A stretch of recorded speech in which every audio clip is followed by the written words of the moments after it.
Sports Roundtable. Dwight Howard gets traded to the Charlotte Hornets.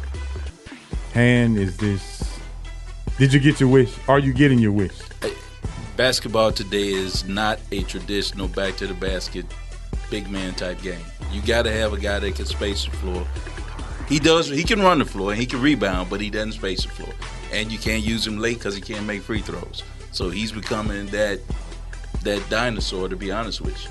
Now, when you look at what the Hawks situation is, you finally got some guy in here that I told you I like what he's doing.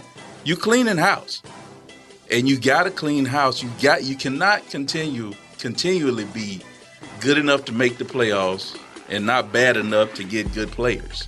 It can't be both. You got to be one or the other. Unless you're making big free agent moves like what LeBron goes and does and bring and build a team, do something like that. But I like that he got Dwight out of here. I'm sorry, he just doesn't work here. Right. Budenholzer didn't want him anyway. We know that from behind the scenes, what we've heard. You have to get more athletes on this team that are able to do more than one thing. They got to be able to defend and they got to be able to shoot to compete in the NBA. Mm-hmm. You can see this is a rebuild. I mean, and so I like the direction they're going. You got to go ahead and be bad. Like I told, well, as I tweeted last night, they had 4 people on the All-Star team 2 or 3 years ago. Two. And went to the conference final. And out of all those people that are gone now, you got nothing really in return.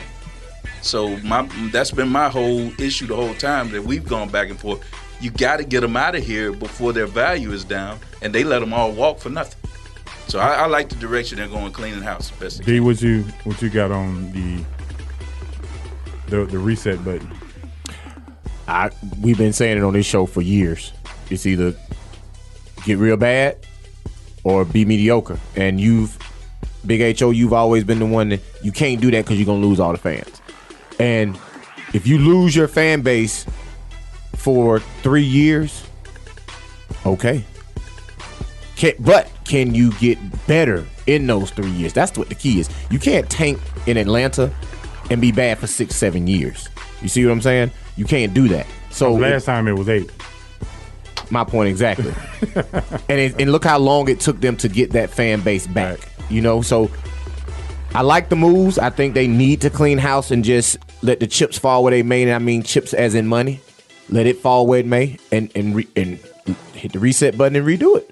You got to. But on Dwight Howard, I'm not sure if y'all heard, but yesterday on 92.9 The Game, he was on with Rick and John midday show, and he was explaining how he wanted to expand his game out to the 3-point line because he understands his value is being played out of the NBA. Right. He gets it. So he said himself, he's like, I want to have longevity in this league, so I understand in my position I got to stretch the floor. That's what big men do. So I have been trying to expand my game to that. The Hawks heard that and was like, oh, hell no, somebody come get this ninja. Somebody come. Who want him?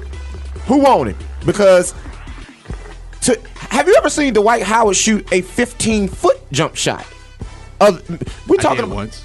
You did where? All-Star game? He didn't make it. It had to be an All-Star game. That was a 3-pointer in the All-Star game. And we saw how that looked. But I saw him when he was in Orlando, it was like his last season. I saw him like come off a screen. Oh, hell no. And he shot an elbow jumper. He made it, but it was the only jumper he shot the whole I game. need to see the tape. I want to see the tape. Him shooting threes is like me going and dunking right about now. Yeah, man. I'm gravity challenged, and he is jump shot challenged. Very much so. It ain't gonna happen. It ain't gonna happen. Nah, you just don't gonna fall out of bed and say I'm gonna become a jump shooter. Nah. Not at this stage in his career. He can't shoot. Here's the thing, we're seeing like Brook Lopez. I know you're gonna bring it up in a second, but he's expanded his game out to the 3-point line. And we even question that. We know he has a mid-range jumper, but okay, now it's going to be a 3-pointer.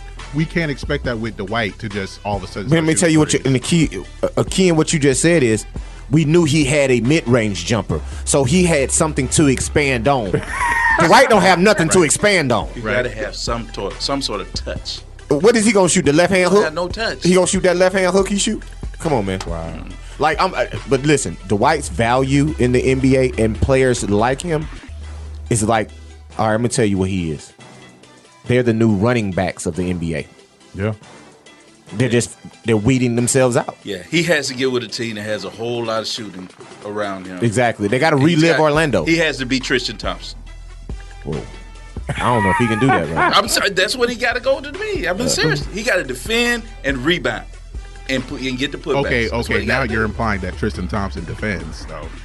Well, I mean, he tries. He can't defend. He has a lot of He can't energy. defend on the perimeter. But what I'm saying is, in the post, banging, going to get that second changing shot. shots. Yeah.